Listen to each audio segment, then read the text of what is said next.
Here's the quiet danger of high income. It makes you feel safe. Safe enough to delay decisions, safe enough to assume you'll figure it out later. And that sense of safety, it's costing high earners far more than they realize. Not because they're careless, not because they made bad moves, but because high income has a way of whispering, you've got time. And time, when it comes to money, is the one thing you can't buy back. Look, if you're earning a strong income, you're probably doing a lot of things right already. You're saving, you're investing, you're checking the boxes you were told matter. And that's exactly why it's so dangerous, because nothing feels broken. There's no fire to put out, no urgent problem screaming for attention, but financial damage for high earners rarely shows up as a disaster. It shows up quietly, in missed windows, in lost leverage, in options that disappear without ever announcing they're gone.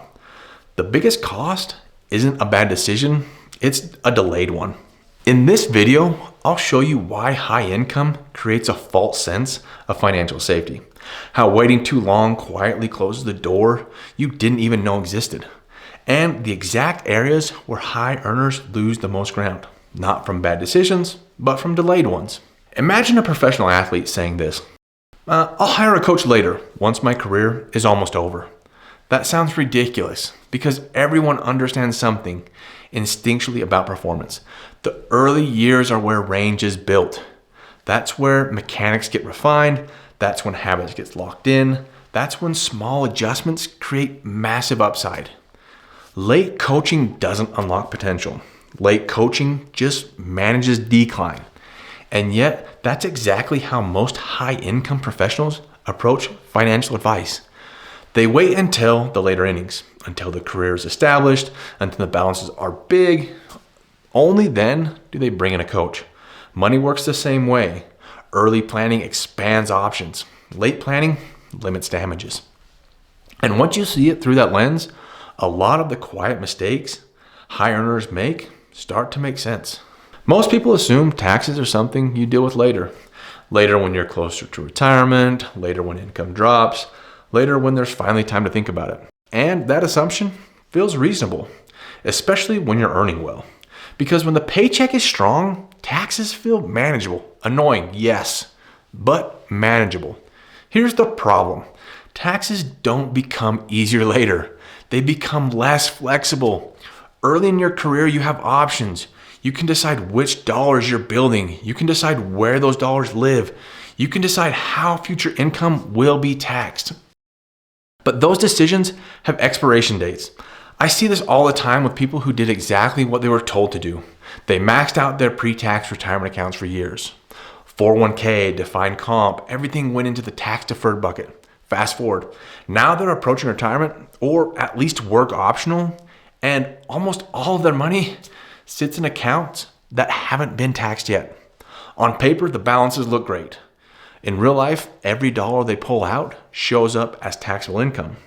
That creates forced problems. They lose flexibility because once most of your money lives in tax-deferred accounts, every future decision has a silent partner. The IRS gets a seat at the table. And not just today's tax code, but whatever tax rates happens to exist 10, 20, or 30 years from now. You don't get to choose if taxes show up.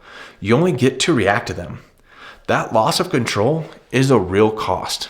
Income timing, withdrawal strategy, how much you can safely spend, all of it now runs through an unknown tax filter you no longer control. And here's the frustrating part. There's no button you can press to fix that all at the end. You can't retroactively create tax-free dollars.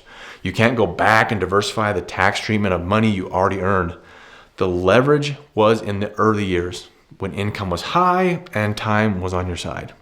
That's the real lesson. Taxes aren't a retirement problem, they're a timing problem. And when timing gets ignored early, the cost shows up decades later. Which leads us to the next quiet trap high earners fall into. Here's another assumption I see all the time. If I save a lot, I'll be fine. And again, that's reasonable. Balances are growing, contributions are maxed, net worth is climbing every year. So the conclusion feels obvious. What you actually ask are the harder questions. Not how much have I saved, but what kind of income can this really produce? This is where high earners get blindsided because saving is visible. Income sustainability isn't.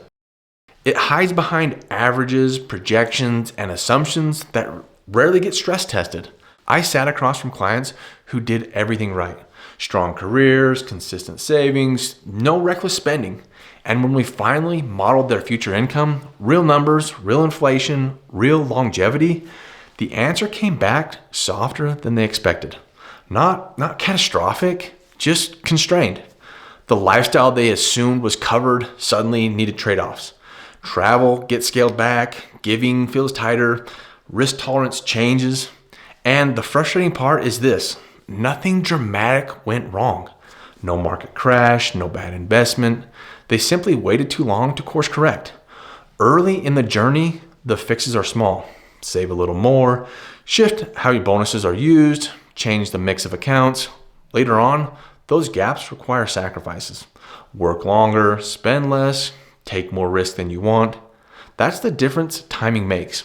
It's not about whether you saved, it's about whether what you saved can actually support the life you expect to live. Here's the common thread underneath everything we've talked about so far. High income feels like a solution. When something feels expensive, income fixes it. When savings feel light, income fixes it. And to be fair, income does cover a lot of ground. It smooths mistakes, it buys time, it creates margin. But here's where it quietly turns into a problem. Income covers up inefficiency. It doesn't remove it. When you're earning well, small leaks don't hurt. Extra taxes feel tolerable. Suboptimal decisions feel temporary. So urgency never shows up. And without urgency, optimization always gets postponed. This is why high earners rarely feel financial pain early. Income absorbs the impact, but absorption isn't the same as protection. What really happens is that income is making structural issues. Issues around taxes, timing, risk concentration, and future income. And masked problems don't disappear. They compound quietly. Here's the line I want you to remember. Income covers mistakes, planning prevents them. Once income eventually slows because career change, priority shifts, or life simply happens, those hidden inefficiencies are suddenly exposed. At that point, the fixes are narrower, slower, and more painful than they ever needed to be. Which brings us to one of the biggest pressure points for high earners who wait too long. There's another layer here that doesn't get talked about enough. A lot of high earners are first generational money. They didn't grow up watching parents do Roth conversions. They didn't see or hear about tax strategy talked about at the dinner table. They didn't see their parents meet with advisors or professionals to get advice. They learned to work hard, save diligently, and stay out of trouble. So when taxes spike, it doesn't just feel expensive. It feels threatening. I hear versions of this all the time with prospects. I just want to pay less in taxes. Isn't there something I can write off? Should we buy real estate to make it go away?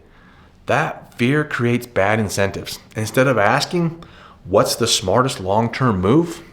People ask, how do I make this bill smaller right now? And that's how high-income families get pulled into strategies they don't fully understand. Deals that add complexity, risks they don't need, illiquidity they weren't planning for. Here's the reframe most people never get.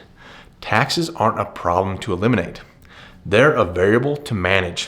When you understand how your income is taxed over time, what's ordinary, what's capital, what's controllable, and what's not, that fear starts to fade. Because you realize something important. The goal isn't to avoid taxes at all cost. The goal is to decide when, how, and at what rate you pay them. That kind of control doesn't come from last-minute moves. It comes from early, boring, intentional planning. Which brings us back to the coaching idea we started with. Let's go back to that athlete for a moment. The best performers in the world don't wait until something breaks to build a coaching team. They have specialists, a swing coach, a strength coach, a nutrition coach, a mindset coach. not because they're failing, but because they're performing. Coaching at that level isn't about fixing mistakes. It's about protecting upside. It's about spotting blind spots early when the correction is small and the payoff is massive. That's what financial advice is supposed to be for high earners. It's not a last resort. It's not somebody playing cleanup crew, but it's a force multiplier. Here's the shift most people need to make. You're not supposed to know all of this. You're supposed to be great at what you do, leading, building, and earning, and have a system around you that turns the income into something durable. The mistake isn't waiting because you're irresponsible. The mistake is waiting because nothing feels urgent yet. Urgency isn't the signal. Leverage is. If you're earning a high income right now, this is the window where decisions are still flexible, where timing still works in your favor, where small adjustments compound instead of constrain. And in the next video, I'm going to walk you through one of the most powerful and most misunderstood ways high earners can actually act on this early.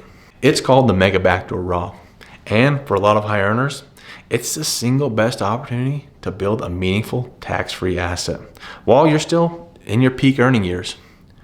I'll break down how it works, who is really for, and how to tell if something you can take advantage of right now, because this is exactly what leverage looks like.